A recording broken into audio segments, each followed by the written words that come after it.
Hello, everybody, and we are back for the 2021 season. It's been a long time, but finally we're here, Dustin. Finally, we're here. Yeah, it's been a long, long break, it seems like, especially with the COVID. I think time just passes and it like passes slow and passes fast at the same time. So it feels super long. And then again, it hasn't been, any longer than any of the previous off seasons. Oh man, I cannot wait for this season. As always, right? It's always that same feeling as we head into this lottery. For people just joining in, I'm Wong Q, of course. New England Kingfishers, and then Dustin is of course the one of the co-owners of Great Kills Sky Elephant, and so we're here to give you this lottery show where live tonight we're going to find out what the order of the rookie draft will be. Do you remember when the rookie draft is going to actually happen? I believe right before the Hall of Fame game. So I think August, I want to say 5th or like maybe 1 or 2 days around that. Okay, okay. Early August, so pretty soon. Um, Yep. Man, looking forward to that. Um, August 3rd. August 3rd is the first ooh, day. So yeah, very, very soon. very soon. Um, it's always a fun time. I'm sure we're gonna have a show then, and we're gonna have a couple shows leading up to the season. So we've got a really nice slate of entertainment that's going to happen before the season even starts. And then, of course, when the season starts, oh man, it's always fun. So here we're taking a look at some of the teams, of course, and then the picks going from obviously the first all the way to the 10th, and half of these picks have already been decided, and then five are up in the air for tonight. Here you can see like a lot of the percentages for each of the teams for getting that pick. I guess to just start us off, Dustin, um, do you have a strong feeling for what might be like the best position, or do you have any thoughts on that at all? I mean, I've already made it clear that the person I think that should go first overall, I don't think everyone agrees with. So, in my case, I would love to get this, second pick, which is still up for grabs, even though, the first pick has already been locked in by Harlem. So, I would be really looking forward to getting the second pick. But I'm also aware that, the guy that I think should go there, that might not even be the guy that goes second. So, like I think each pick, if I were in this lottery, which I'm not, it would be, I would be on the edge of my seat trying to get those second and third picks. And especially because this year, I don't think it's like, there have been years where the number one guy is like clear, but I think there's a lot of interesting names in the 2 to 6 zone, and getting the fifth pick instead of the sixth pick even could mean the difference between you getting, the guy you want, or missing out on him by one spot. Absolutely, absolutely. I mean, I think I completely agree with you. All the way up to maybe one, even maybe 1-4 could be good. Hmm. Um, but yeah, I mean, I don't even think I'd be that disappointed at 1-6, 1-5. This is me speaking as someone who was actually in the lottery tonight. I'm of course excited to see where I'll be picking, but yeah, I don't really have a strong preference, to be honest. I like how I have almost 20%, almost equal, almost on the fence all the way through. But it's we'll see what happens tonight. My percentages are of course the same as Yonkers. We have the same amount of lottery balls tonight, which is I think 20. I think 25 for Mars, and then 15 each for Flushing and Long Island City. You can correct me if I'm wrong, Dustin, but I No, believe you're right. that's the cut down. Of course, the second half of this draft is already decided upon. I forgot to mention, and this is already what, like a couple minutes into the show, forgetting to celebrate Virginia their first championship ring in the 2020 season. I forgot to say that in the beginning, but I'm saying it now. Congratulations once again, Andrew Hua. That was an amazing end to the season. Yeah, that was just an amazing run. Yeah, I mean, it was a long time coming, right? Because like, he's especially in the last like 5 or maybe 6 years even. He's definitely changed his style, I would say, a little bit, evolved it to, it's not. He's a very well-rounded owner now, I think. Compared to, the king of Value Town or the mayor of Value Town guy. He's come a long way, and I think last year we saw it all come together. We saw plenty of aggression, plenty of shooting for high end players, and it was a COVID year and everything, but he navigated it as well as anyone could hope to. So Yeah, and let's start taking a look at his lottery draft history here. From 2017 all the way to 2021. And I think, if you take a look at this, one of the things that kind of what I remember of him in the rookie draft was that big move last year where he moved up to get Joe Burrow. And I think that was like a signal for the season that I'm going to be playing aggressive. I'm going to move up and quote unquote get my guy, which is something that I think Andrew Hall has really struggled with in the past. But with 2020, he really made a lot of improvements in that aspect of his game. Are there any other trends that you spotted from the Virginia's draft history, and as well as their results from the lottery? yeah, I mean, you don't see a ton of lottery. He's only been in the lottery twice, which is a sign of a team that's generally well run. You don't really want to be in the lottery too often, That's true. honestly. Um, I think 2017 is notable for he did fall quite a few spots. I think I did the math wrong there. It's 3 spots probably. But correct me if I'm wrong. Was that the John Ross year? I don't know. I don't remember. I don't remember. The thing that Yeah, makes like it tough is that we don't have the ESPN. I don't have the ESPN stuff. So, right, right. Well, whether it is or not, that's a pretty high profile with in the rookie draft, and I think it shows a lot about how even those like 2 or 3 spots you think you fall and you're like whatever, you could really look back and be like, wow, like I would not have ended up with this guy, good or bad. So it's going to be interesting. Obviously, he doesn't have a lottery pick, but it's going to be really interesting looking back in the future for a lot of these other teams and how you know what happens today affects the trajectory of their franchise. absolutely, absolutely. Um, it's an important moment for I think a lot of franchises, and even for Virginia, picking in the 10th slot, of course, this year. It's going to be an important pick. I mean, last year at 10 was the infamous Justin Jefferson that we had spoken about. I remember that show, saying that that was the player that was supposed to go. Of course, a different player went, and it altered a lot of franchises' timeline. So it's going to be interesting to see what happens this year with with the first 10 selections in the draft. Mhm. Let's move on to great kills here. This is of course your team. Um, what's going on here? Do you want to take us through? I mean, I think Great Kills has the least lottery balls ever in the history of the lottery, just because every time they've missed playoffs in this, rookie draft lottery era, they finished fifth, and um, neither time did their lottery balls really come into effect. Because one time, it was just consolation bracket, we took it, and then the other time, I believe says we did move up to the first pick, but it was due to a trade from the previous year where we controlled someone else's picks.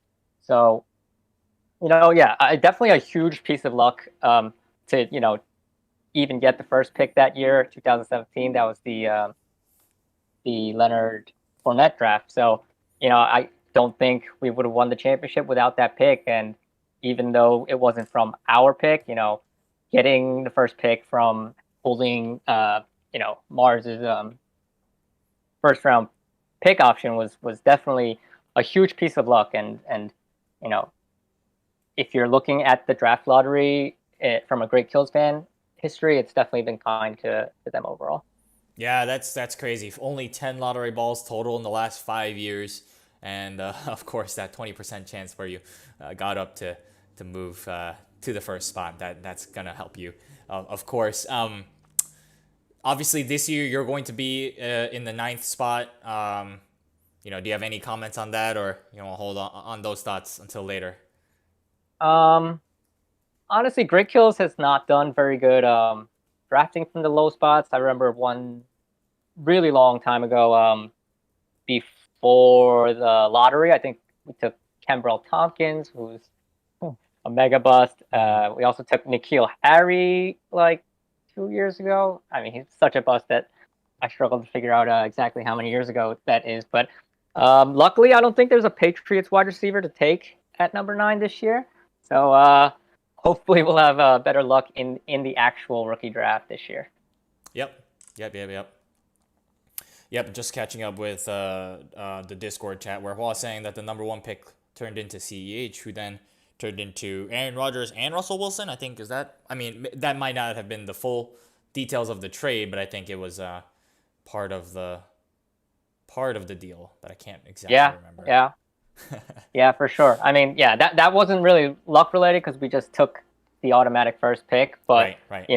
at the same time, it really goes to show how important um, today is really in setting the tone for your season.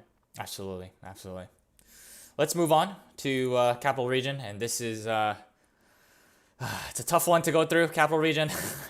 I mean, it just when I say their name, just brings back the memories of last year, where it was a little bit of a painful end to the season. But in any case, looking at their lottery history, at least they've had many times with lottery balls, 2025 and 20, and 2017, 2018, and 2020.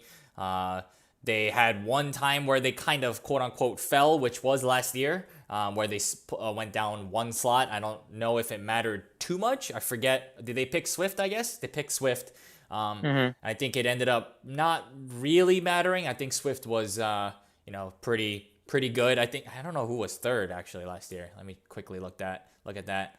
It was Cam Akers. So no, yeah, that actually might have helped him if Yeah. he had gone for Akers instead. So yeah, I think he has been mostly been as expected, right? He performs as expected Yep. in the lottery. It's Yep. normal stuff for him, and based off of his performance in the rookie draft, I don't think anything has been that abnormal as well. Do you remember anything, Dustin? I mean, what's interesting about this is you see a lot of low finishes or high finishes, but not very many in the middle. Like those third place teams were very strong third place teams, and they looked very elite those years. The HFFL, unlike a lot of real sports leagues in America, especially, it actually doesn't pay to tank, just because the consolation bracket winner does take the first overall pick more than half the time so far. So, you know, in our league, it's probably better to be in the top half all the time, especially because like even if you get sixth, the drop off in lottery balls isn't huge, and then if you get fifth, you probably have a really good chance that, or I mean, you have your choice of getting the first overall pick, which is I think most years like a pretty big boost for the team. So this team, Capital Region, has kind of stuck to the outer limits, 10th, ninth, and then a couple of thirds. And it's probably what's keeping this team from really, adding like a blue chip keeper at first, or being able to draft like super low. Right. I mean, I think actually now that I think about it, they've historically been pretty good at selecting their keepers. Actually, selecting rookies. Right. They've gotten the Camaras. They even picked Christian McCaffrey at one point. I remember. Mm-hmm.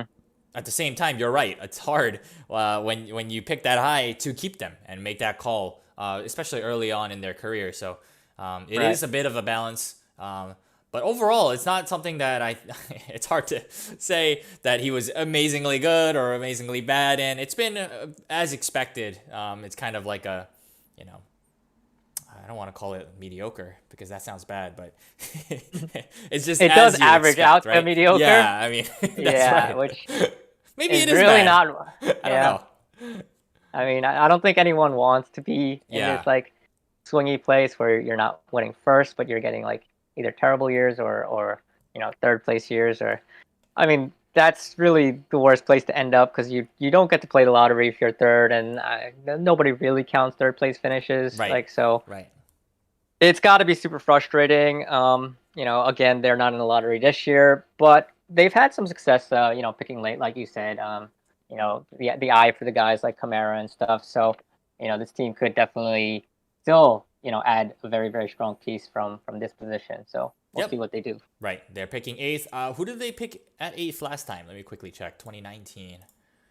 They picked. If my Yeah, screen will sure. load. That's a good question. Whoa. by round, they picked Miles Sanders. Not again, just mediocre. Just Right. leaning Right. right into it. I mean, like it's not a terrible pick. It's not a great pick either. I mean, it's a pick. It's a running back. He's been useful. So, Yeah. But I mean, at eighth overall, yeah, it's probably still been a better pick than absolutely. a That's lot true. of guys will expect. So, he could be dangerous to pick another, impact player at eight too. It Definitely. definitely didn't turn out to be a home run pick, but at eighth, I say like if the guy's on your roster even next year, you probably did pretty well with the eighth overall pick. Absolutely. Let's move on to Oakland. I think there's a little bit of a hype in the chat about how many balls Oakland has had in the past 5 years. Yeah. It's been a lot. I think everyone knows about Oakland's, I guess, failures, struggles, I guess, especially from 2018, 2019, 2020. You've got 70 balls right there, Yeah. finishing ninth, 10th, and 10th. And then even in the lottery, he hasn't even been that lucky, right? He's been given a projected draft slot that's worse by two or one even off those finishes. It's been rough, but last season he finished fourth, got into the playoffs. This year he's going to be picking seventh in the rookie draft. Do you have any big memories that Oakland has had in the rookie draft or in terms of the lottery itself?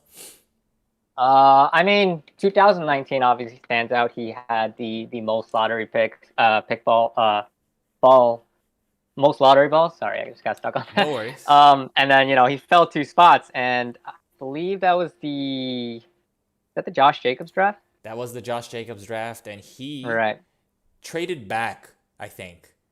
right. Or either he got his rights taken or he traded back, but he picked I Darrell believe he Henderson. traded back. Yeah, I believe he traded back. Okay. So,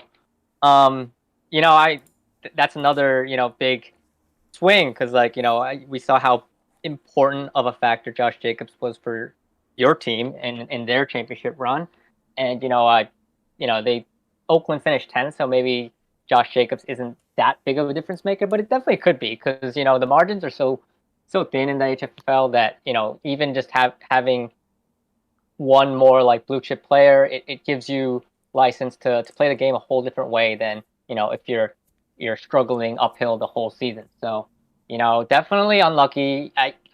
If you're first, if you have 25 balls and the consolation bracket winner doesn't take the first overall pick, you're really disappointed. I think if you don't get the first overall pick Yeah. or at least even the second. The finish with Right. the third to end up with the third pick was definitely kind of unfortunate. What's funny is Oakland's owner didn't really even know how the balls are distributed until this year. So I'm guessing he wasn't that crushed about it. Because Nope. I mean, how could you be if you're not sure how the balls are Right. distributed, right? So Right. I guess in a way maybe it's good that he didn't know, because it's got to be a shitty feeling if you're expecting that and then you come up short. Definitely. Definitely. There's no surprises this year. You're going to be seventh, duo, in this draft. But yeah, that was a funny moment where he was confused a little bit about the balls. He's claiming the title of King of Poop. Yeah, I mean, he has a 2/10 and a ninth on this this 5-year subsection, and he does lean into that image a lot. So Absolutely. it's definitely a fun owner and fan base combo where they're definitely willing to poke fun at themselves and acknowledge how terrible they are. So they're a plucky underdog a lot of times. I always root for them to win when they're in the mix. So we'll see how this season goes. Any big hits or misses before we move on? I don't remember any, but Mm, Not really. Just looking back in the 2017 draft when he did pick ninth, because that's late. a pretty late spot. He did pick Jamal Williams, which Oh, yeah. I don't think he kept though. So I mean, Jamal Williams is a fine player, Yep. but I don't think it did a ton for their franchise. So we'll see if they can pick out a guy that I think the goal is always to pick a guy in the first round that you're keeping at least 1 year. Just to Right. have some carryover, some continuity, some reaping some benefits other than just the 1 year production a lot of the time. Absolutely. So yep. So we'll see what he pulls this year. Yeah, I mean, I think you make such a great point. A lot of times, this rookie draft isn't about this year; it's about the future of your franchise, and so it is important not only for the 2021 season, but for many years to come potentially.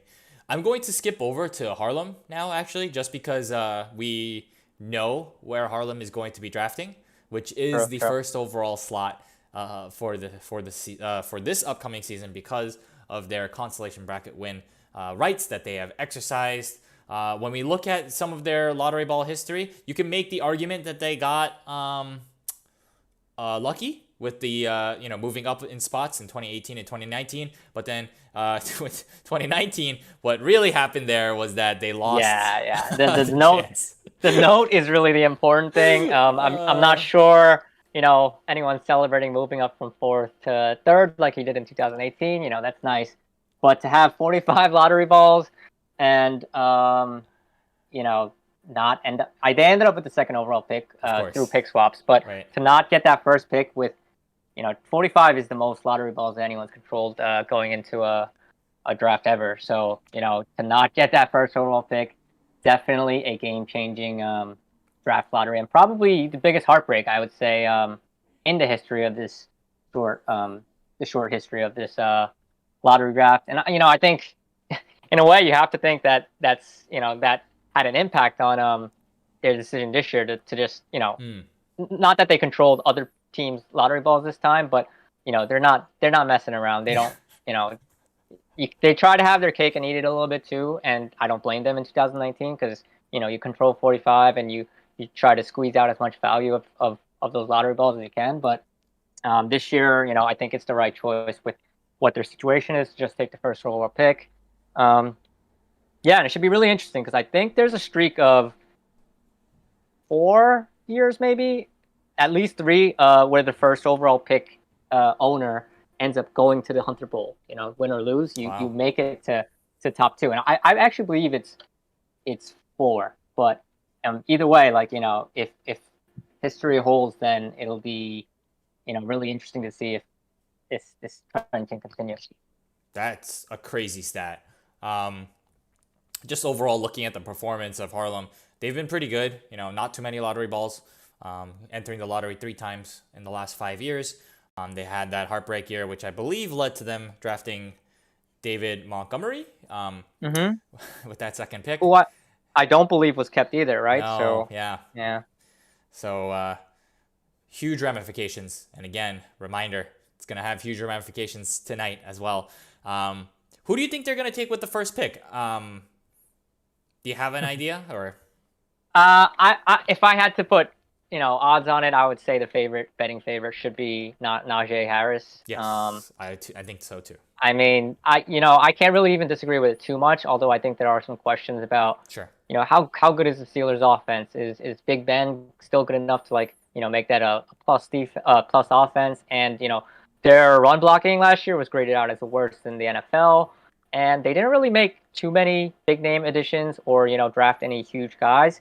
So I do like the talent. I do like that he's the undisputed guy, but this might not be the strongest first overall pick that we've seen in recent years, just because that offensive line does have a lot of question marks.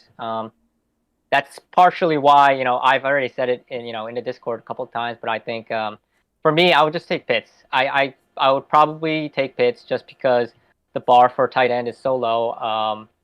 And if he does live up to that hype, being able to keep a tight end that performs like a wide receiver would be such a huge value. I think we saw it last year with Travis Kelsey Yeah. for Capital Region. I mean, Right. that was an advantage every week that most teams could not come close to matching. And then every other position, you can always make improvements a lot easier than you can at tight end. But I don't think that'll be the pick. But we'll see. I mean, they're definitely a team that does their research. They're definitely a team that will maybe even shop that pick around. Mm. They probably saw it had best value here, but I don't think it's ruled out that they move it. So Yeah, I mean, I think this is a really interesting team for the first overall pick to end up in, because I do think they think outside the box. I do think they'll, you know, try to do a lot of things with it, and stay very involved in trade talks with it. So Yeah, we'll see. yeah,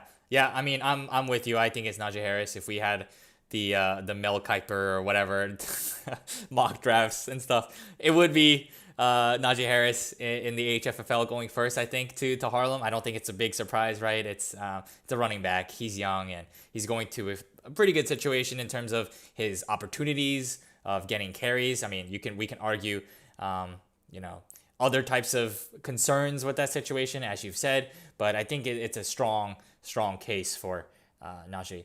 Um, we have discovered that maybe Yeah, there might have been balls is that with. true? Yeah, I mean, I just went off for this year's percentages and stuff. I just went off with what was in the announcements. But I mean, that happened after he had already picked the first overall pick, so maybe it wasn't reflected that he had control over different teams' Sure, lottery balls. right. But yeah, I mean, in that case, I would have probably been okay not ending up first, because I don't love the situation of Najee Harris.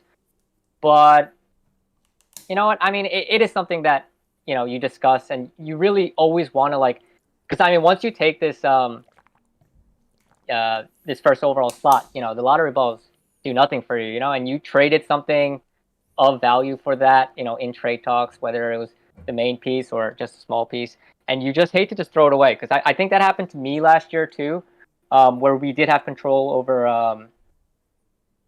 I believe, LIC's lottery balls, which Mm-hmm. it wasn't 25, but it was, I think, 15. So we had one consolation bracket, and we had the same choice that was presented here. We could have just rolled the dice with, I think, our 5 plus or LIC's 15, and we could have aimed for it. But I maybe Harlem sees the same thing that we did. Maybe they just don't like to drop off between 1 and 2 as much as I do. So Yeah, uh, yeah. yeah, I mean, I can't fault them. I think it's probably an interesting choice, but one that probably will work out.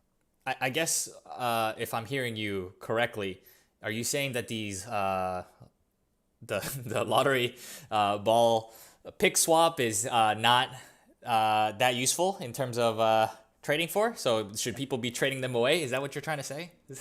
Uh, I mean, it's interesting. The one time it did work out really well is obviously the time that Mars traded Yeah, their swap, right? And yeah, it yeah, ended yeah. up being first overall, right? So Right. that's the worst case scenario. And I think after we saw that, I think a lot of teams were like, "Oh wow, like I want to be able to jump up like that, and have all the other benefits of not having to worry about, like, your own lottery balls and stuff." Sure. Um, and then I think we might be seeing a swing back, just because it hasn't worked out, famously for Harlem in 2019, Right. and my rights in 2020, we just threw them away too, and this year too.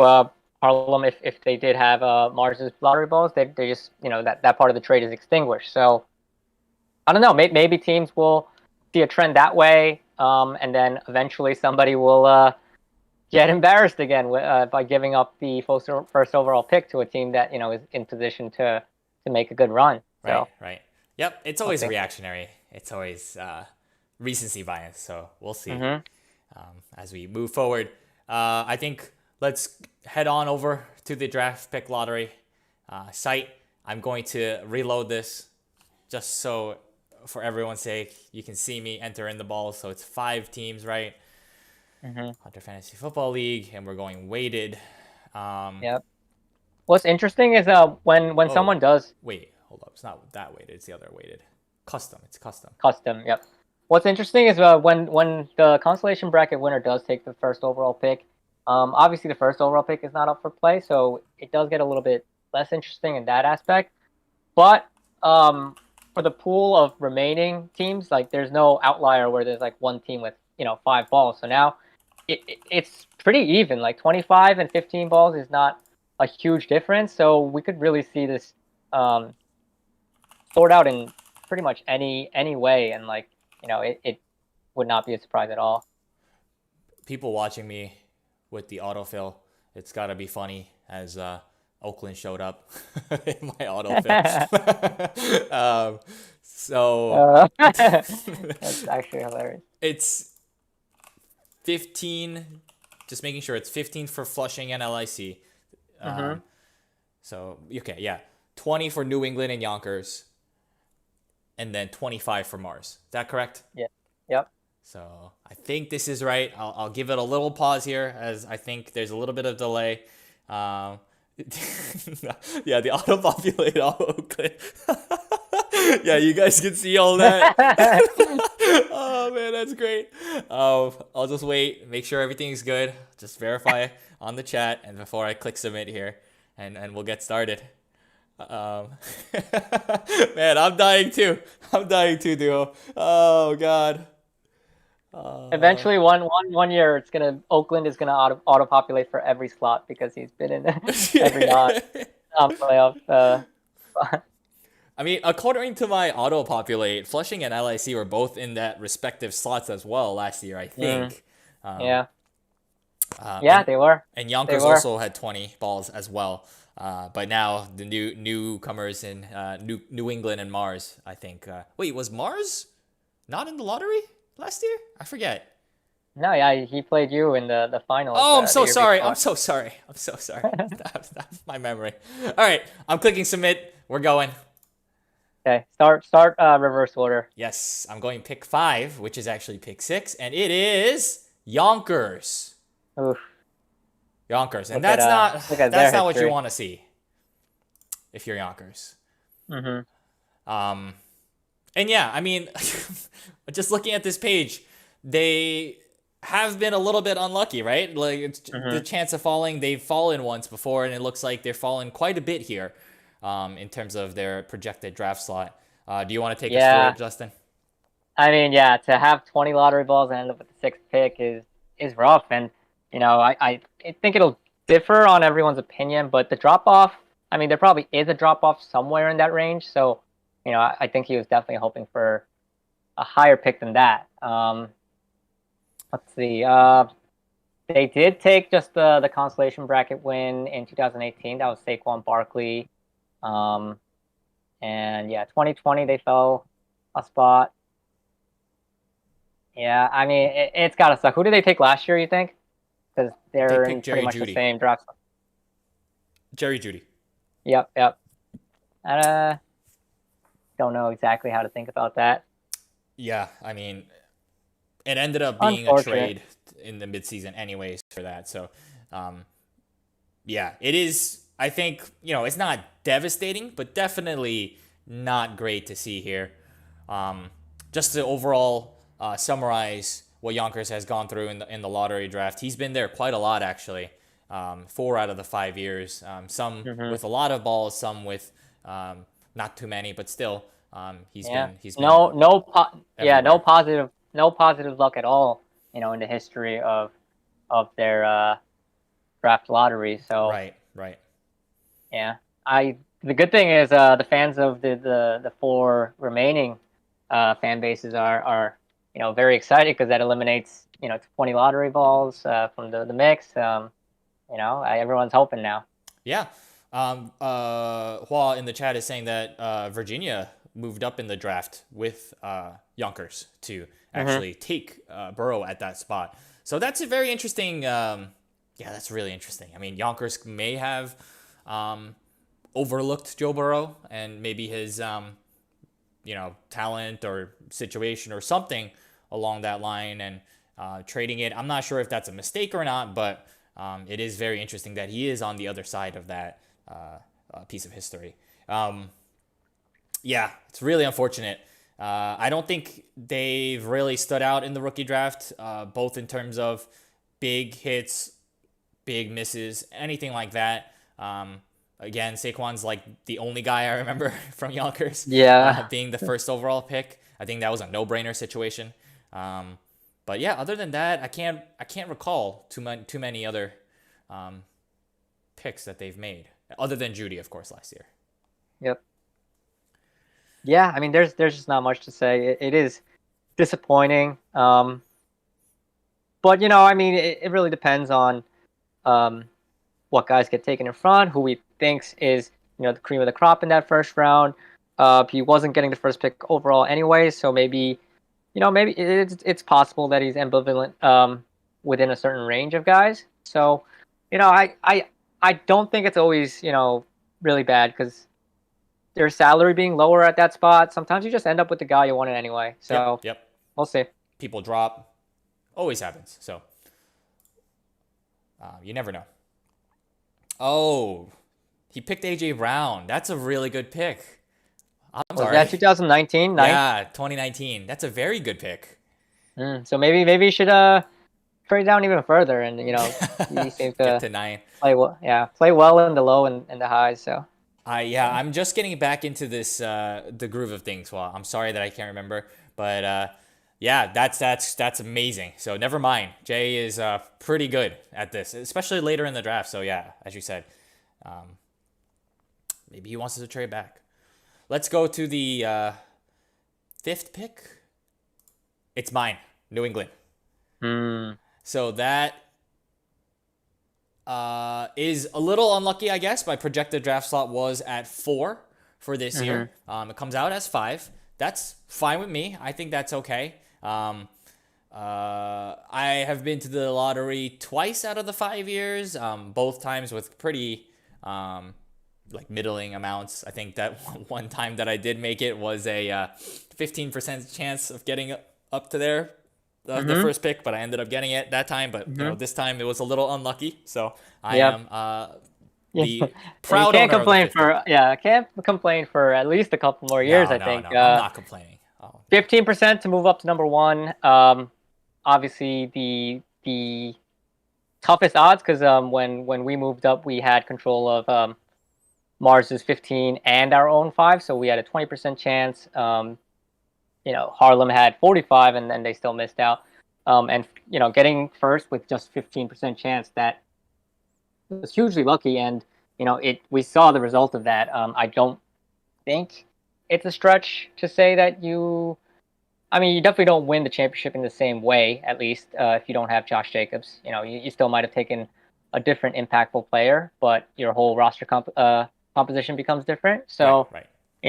Definitely can't complain about really anything that happens in the draft lottery for at least a couple of years. And this wasn't even really unlucky. You're basically just getting a spot that you're roughly at. A little bit unlucky, but yeah, one spot. It's not too yeah. bad. And yeah, I am just, my mind is racing in terms of what players will be available at that spot. And I think it's going to be a draft that I'll have a very open mind with. I think there's not. I still think that there's not a very rigid consensus of what the players are and their rankings. And so I'm excited to see what players will be available. Maybe there's also going to be movement ahead of me, below me, whatever. And so it's going to be exciting to see what that draft board looks like at that time. All right. I think it's also important to point out last year you traded up in the first round, right? Yeah, I did. Right. So, regardless of where you think the drop off is, you'll definitely be, looking to move up if you see a chance to get a guy that you think is, absolutely, not going to make it to you. We saw it last year, and I think Dobbins was a great pick at the spot that you got him, and I think we could see the same thing this year because New England has shown a history of looking to do that. Yeah, definitely. Yep. I'm always on the phone in the rookie drafts. That's when I'm, got my eye on all the players and making sure that I can make a stamp on what the future of my franchise will look like with these picks. Big storyline here also is that, of course, by virtue of Yonkers and New England filling up the 6th and 5th spots of the rookie draft, some teams have moved up in their projected draft slot already, right? Both LIC and Flushing have 15 lottery balls, and they're at least getting the 4th pick or higher. So it's going to be exciting here as I reveal the next pick. It's Flushing. Huge night for LIC, I feel like. Yeah. But anyways, let's move to Flushing. And they've been in the lottery every year when the lottery has been in the rules at least, or it's been 5 years, I guess. But anyways, yeah, all Yeah, five of the yeah. past years, they've been in the lottery. Quite a lot of balls, and then quite a lot of bad luck too. Yeah, I when I was going through this, they struck me as kind of more like, you know, Harlem has the one case where they got really unlucky, but Flushing really hasn't had that much lottery luck, other than 2020. But that wasn't even a huge move up, just because it wasn't a bad move up, but like I think 2017 definitely hurt more, and dropping down consistently in those other 2 years, definitely did not feel great for them. So I was actually hoping for them to get a little bit more lottery luck, but they did move up spots, They did. anyway. So, not the worst scenario. Um, Definitely interested to see what they do in the rookie draft, because I think the last time they who did they take last year? Cam Akers. Cam Akers, Hmm. pretty interesting pick. I believe they took Kyler Murray by trading up. I think Trading up. 2 years ago or 3 years ago. Yes, with Duha. So Yep. yep, yep. So yeah, I mean, this team has definitely had some outside the box rookie draft picks for sure. So I'm interested to see if they stay at their spot. Could they take someone that some people aren't expecting, or will they trade up for a guy they like again? And I think what's really interesting is I think Flushing does have kind of a reputation of being a tight end friendly Yeah, I was about to say. organization. Yeah, I was about to say. Yeah, I mean, we'll see. I mean, he just like he went up to get Kyler, maybe he goes up to get Pitts. Maybe Pitts falls to him straight. I'm not sure exactly what'll happen, Right. but I do wonder if they have, an eye on a player, because I do think they just that seems to be their style. Like It they like is. Kyler, and they just went up to get him. Yeah. Um, and Yep. if they like a similar player, I could see them going up. Yep. And I think And with Akers too, it wasn't like a shocking pick, but I think it was a pick that they made their stamp on, right? It's yeah, yeah. something No, that it definitely wasn't pure consensus. right, I right. definitely remember some surprised reactions for sure. Um, but yeah, I think that's Flushing is definitely not by the book. They'll Nope. they'll find a guy they like, and they'll just pick him if they can't move. Like, they won't move down for value if they think, oh, I like this guy, but maybe he's gonna last 2 or 3 more picks. I think he'll just take him if he's there, or if there's a guy that he likes a lot. I think he's a threat to move up. But to me, it strikes me as they're not a team to move down for adding value on top of a guy that they like. So we could see definitely a very interesting pick at that spot if he stays pat. Yeah, I think it's going to be interesting no matter what. Even if he stays, it's going to be interesting who he picks. He could be moving up, down, whatever, right? We'll see. Yeah, I mean, this is the franchise that took EJ Manuel #1 overall in the first HFL rookie draft. And Right. my memory is that EJ Manuel was, he was much higher regarded than what he turned out to be, obviously.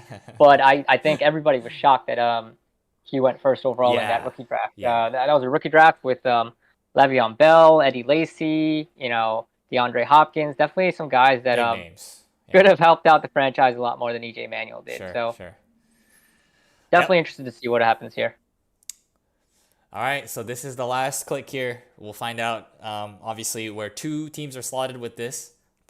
Click. Oh my! It's Mars. Mars It's is Mars. third. LIC. Wow.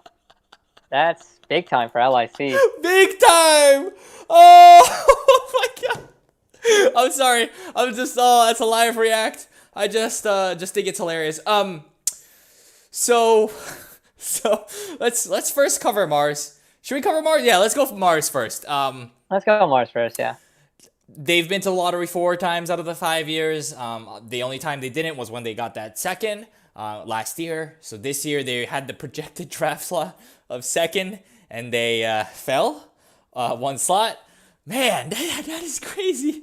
Oh man, oh man. But yeah, let's. Their draft lottery history is honestly all bad because the time they did Oh, move up, they didn't even get to keep that pick. So oh God, it's honestly, just. this might be the most unlucky team in the draft lottery. Just consistently falling spots, having to give away the first overall pick in 2017, and then ending up right behind Warren LIC in this one. After having 25 balls and a whole year of suffering is it's rough. It's rough.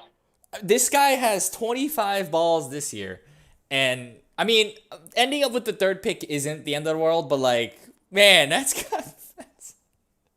God, that sucks. But anyways, he fell one spot. As you said, it's been a lot of pain. I mean, even though that one green was up for, he had that That extra hurts more probably five. because you used your luck and then you just had to give it right back to Oh, the someone else. lottery for Mars is just not great. I think Yeah. the gravity here, it's different. It's Uh, just, oh boy. what's also even more rough is they don't have their second round pick. They don't have their third round pick. So Woo. like a little bit of luck here would have helped a lot. And going into the off season, um, I guess he didn't have control of his picks, his lottery balls anyway. So this actually may be best case scenario for him because he could have, definitely fallen further if he had to swap with a Harlem that actually, played the lottery this year. So to be optimistic about it, you could be like, oh, dude, I would have swapped with Diaz for like the fifth or sixth pick, so third pick is better. But you know it's got to suck to get jumped by LIC, especially because that those two teams have a long history and they've gone back and forth, trash talking and stuff. So Right. You don't worry if it's the two teams that had 20 balls in Yonkers and New England, but yeah, oh yeah, my God, the 15 ball. Oh man, that yeah. That's a incredible. 10 ball advantage. Just yeah, Wasn't that enough. that sucks. That sucks. Uh, John is in the chat right now. He is in the Discord. He's asking about the order, and he is proclaiming that he's not listening to the rookie draft content this year. So he will probably be making that choice at third, blind maybe potentially. I don't know. Who knows? Actually, knowing Mars, they'll probably going to find a way to trade that because of their tendency to do so. But who knows? Uh, Regardless, they're not going to be listening to what we have to say about the decisions that are made in Mars.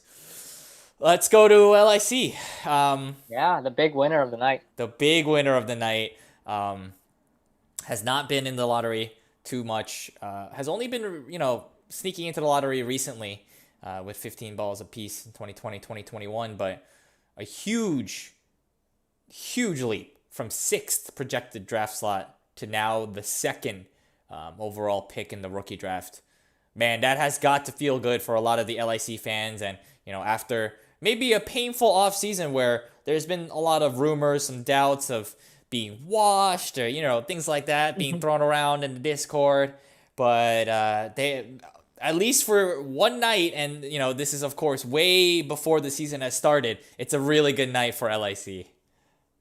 For sure. I mean, they've definitely been scuffling as a team recently. A couple of sixth place finishes, and he's starting poorly pretty much every year. Even the year that he won the ring, I think he started 3-5 and then ran the table.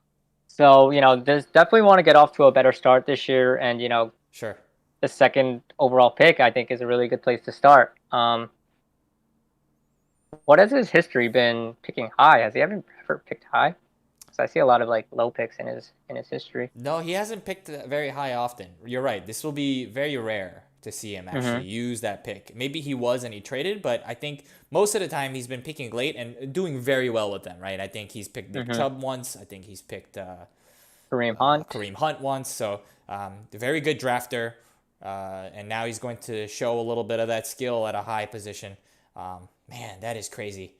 Oh, man, that is insane. I mean, regardless of, what the outcome was going to be between Mars and LIC, just having that ability to choose your own player at second, I think it's great, honestly. No matter, who Diaz picks as well in front of him. Oh God, I think yeah, it's LIC's year. I think that's what the Discord's going crazy about. Has been going crazy about in the past 5 minutes or so. But Yeah, yeah, dude, that this is a huge move up. He went from sixth to second. That's pretty much as big of a move up, other than sixth. I mean, this was the biggest possible move up, right, right. considering the what was here. Yep. Um, so yeah, I mean that's a huge piece of luck. We'll see if he can parlay it into a good team. But about all the even with all the talk about him being washed, he's still a very dangerous player, and like Absolutely. giving a dangerous player tools, it really those are the players that can really capitalize big on windfalls like this. Um, so yeah, I'm really interested to see what they do. They're obviously in a really good spot in my point of view because I think at least two guys are very very strong candidates to go number one in my book at least. So, Sure. he's guaranteed at least one of the guys that I personally really like. And you know, we haven't really seen much history of how he plays the top of the draft. So maybe trade downs could be possible. It'll just be really interesting how he plays with this asset because as of right now, it's a big asset, and the increased time between draft lottery and actual rookie draft.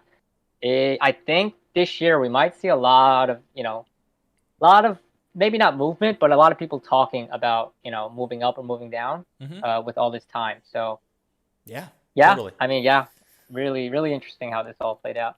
Yeah, I mean, I'm like a little spent, a little drained after that reaction that I had to God, like of all the franchises, right? It has to go down between Mars and LIC in the final two spots, and Hmm. to come out the way that it did, it's hilarious to me as an observer. It But is pretty. Mars needs to but do something man, about their fortune. I think they need to make a sacrifice. Break something. the curse. Something. All these years have been really rough with either just straight out terrible years or even that second place finish wasn't a great feeling finish because of how that second half of the Mm, season played out. So I was really thinking that if any franchise needed a win, Mars was definitely one of those teams, and to instead see LIC hop them, it's definitely got to be a little bit disappointing for them. But absolutely. I mean, we'll see. I mean, the big problem is that they're so light on assets to play with inside of before the auction draft because they don't control their picks. Like it's going to be really interesting because this team likes to deal, but they don't have a lot of you know ammunition to deal with. So yeah, I imagine we'll see him talk both ways, up and down, because I think he has a history of both. He did move up for Darius Geis. Yeah. I Wait. mean, Yeah, I think yeah, he they did. don't want to. I don't think Mars wants to talk about what they traded to get Darius Geis, but Ooh. they did move up and then got burned, and then last year they moved down, right? Yes. And that didn't really play out too good either. So, Hmm. Hmm. I Hmm. mean, I'll be interested to see what their tendency is now going forward because they've been burned kind of both ways: burned going up, burned going down. Is staying pat now the answer, or are they unafraid of going up or down? So, yeah, I mean, really interesting what happened between those two teams. Yeah, there's a lot of chatter in the Discord just to catch you up. Diaz is saying that this lottery just determined whether or not Kyle Pitts would be a success. If John had been second, Pitts would have 100% busted.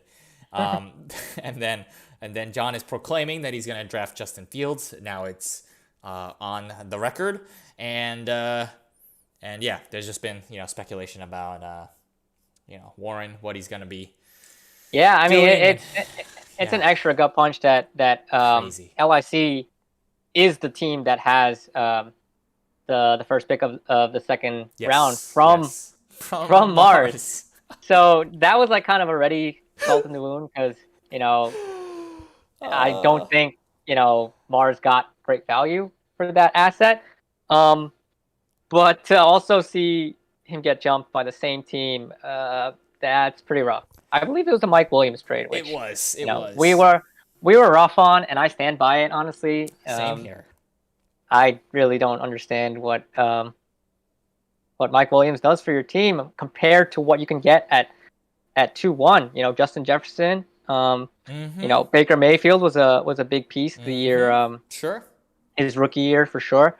You know, Kamara went second in the second round, and you know that Yeah. could have been that kind of pick. I just think upper, like, you know, high picks in the second round, like from 2-1 to like 2-3, 2-4, really valuable. Arguably more valuable than a lot of the picks before, just because, you know, it's $2. You have no obligation to hold on to them longer than you have to. But if they do hit, the keeper value is just so much bigger, just because their contracts start so much lower. You know, so every year I'm valuing, you know, the early picks of the second round very, very highly, and to just throw it away for Mike Williams, that, you know, that wasn't something I agreed with last year. This is why John's not tuning into the rookie draft content this year, because he's going to be hearing about this storyline over and over Sure. again, right? We're going to be talking about this yet again during the rookie draft, during the first round. We'll talk about it again probably after, when we do the second and third rounds, right? He doesn't participate in those 2 rounds, which Yeah. one of them I think is very important. And even in the third round, you can find Terry McLaurin's, or there's plenty of value sometimes. Oh yeah, Terry McLaurin is also a big one. In third Yeah. round. I mean, there was another guy I'm forgetting, but it happens. So it's not something I think you want to throw away for nothing. Obviously, you can trade them. That's up to you. But I don't want to be mean and call Mike Williams nothing. I just I don't think he's that valuable. But any Uh case, what I want to say though is that maybe Mars is setting up for the toughest start to the season, and he's going to prove us all wrong. Come auction draft, come week 1, and then into the season, maybe he'll make a huge bounce back with some great waiver wire pickups as well as trades. So yeah, I mean, I guess that's it for us tonight. Do you have anything else you want to add? oh yeah, I do want to make a final announcement. I think I already did tell you, and you know, I think a couple of teams other than you know, but yeah, I will be retiring from the competitive side of the HFFL. Um, it's been a long time coming, honestly. I still love the league, probably more than ever. You know, but in terms of the competitive side of it, you know, the fire just hasn't been there for a long time, and that was a big reason why I brought in a co-owner to begin with. And now I just really love doing this media part. I love, you know, talking about the narratives, and you know, I found myself not rooting for my own team like as hard as I used to, you know, and you know, I don't want to just keep, you know, doing it half-assed and, you know, kind of trying, but also, you know, not making as aggressive moves and stuff. So, you know, at least for this year, I think, you know, I think it's a good time to just step away from it. And I do really want to focus a lot on a lot of the media side stuff of it. You know, I've been working on a lot of stuff behind the scenes, and there's still a lot more that I want to keep exploring. So, um, yeah, I'm really interested to start that chapter of you know, my HFL career. Yeah, I mean that's a huge announcement, and I think I speak for the whole league in terms of thanking you.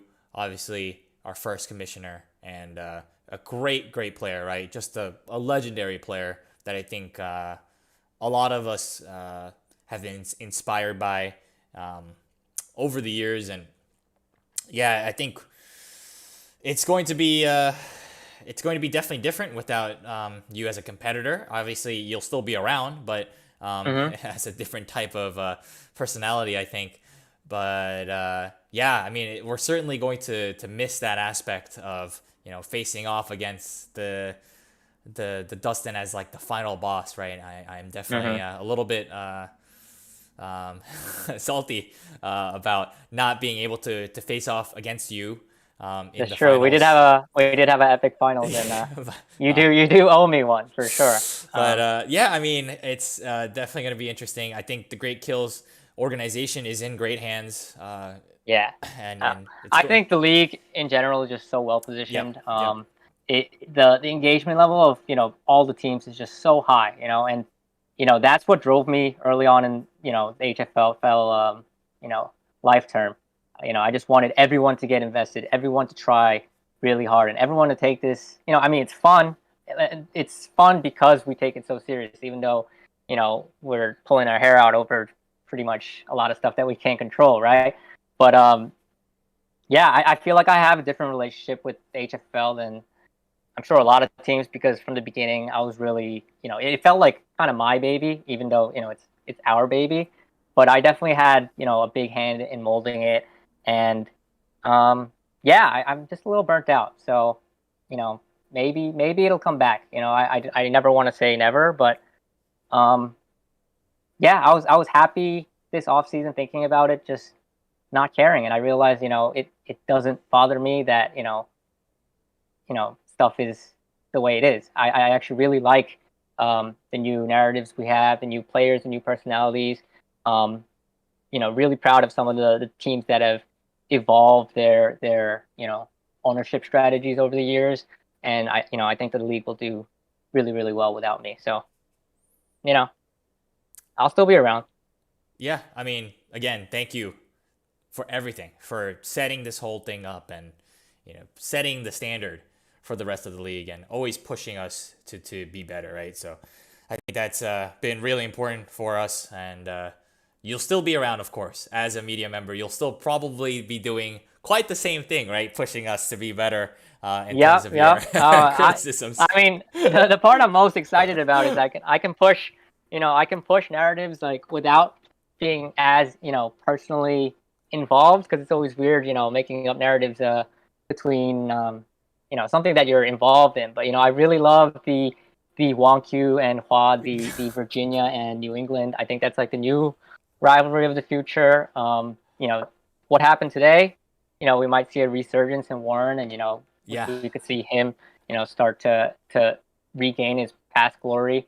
I think over the last couple of years, I'm really proud of Oakland, Flushing, even Capital Region. They were really aggressive last year, and I think I don't want to take like credit for it, but I think it definitely does factor in how we do media. How we talk about things, and talk about what we see, what tendencies we see, and it's like reflecting a mirror on every team's self, and they can really evolve every year, and I really love seeing that. yeah. I hope you can become the Chuck of this of this Oh league man, and I'm not funny enough. I'll be the Kenny Smith. I'll just run the okay, board all with right, my all with right. my knock knees. But Yeah, yeah, I'm really excited for this season. it's gonna be interesting also to hear you, not criticize, but analyze the Great Kills franchise. Um, and you could be like one of those analysts who's like, when I was there, this would True, have never that is true. flown by or True. whatever. I mean, we'll see The league what is the league is soft. we'll see what happens when Matt is 100% ownership of Great Kills, and see if there are any changes or if it's the same, and he's just taking the torch from you and continuing on that excellent legacy that the Sky Elephants have been building. So yeah, I think that's it for tonight's show. I think we'll be back pretty soon. I think obviously the rookie draft is August 3rd or 5th or whatever, early August. And so we'll be back for that, and we'll be back for a couple additional shows. Definitely, since with this big announcement, Dustin will have a lot more time to think just on the media aspect of this. Yeah, So no, go I'm and so run. excited. Yep. Yeah, I'm so excited. We have a couple things already planned for just the off season, and I want to polish what we do during the regular season as well, and make it better and better. So Yeah, definitely. I'm super excited, as always. Yeah, this was great. I'm already so excited, even though it's like yep, yep, more than a month yeah, away to the season. But, yeah, yeah, yeah. anyways, it's a great show. And as I'm sure a lot of people have noticed as well, we've moved on to YouTube. This is great. I already Yeah, like it. I'm already really excited for the new platform. I think a lot of things Twitch does is not great for our needs, because we're not really a streaming. I mean, like that's not exactly what Twitch was really made for, but I think Right, we can right. use YouTube a lot better this year, and just having the channel with the highlights, having past shows all like in one place and stuff, and YouTube embedding and stuff. Like I think a lot of things are gonna come out of this that I'm really excited for. Absolutely. Until next time, guys. We'll see you Peace. later.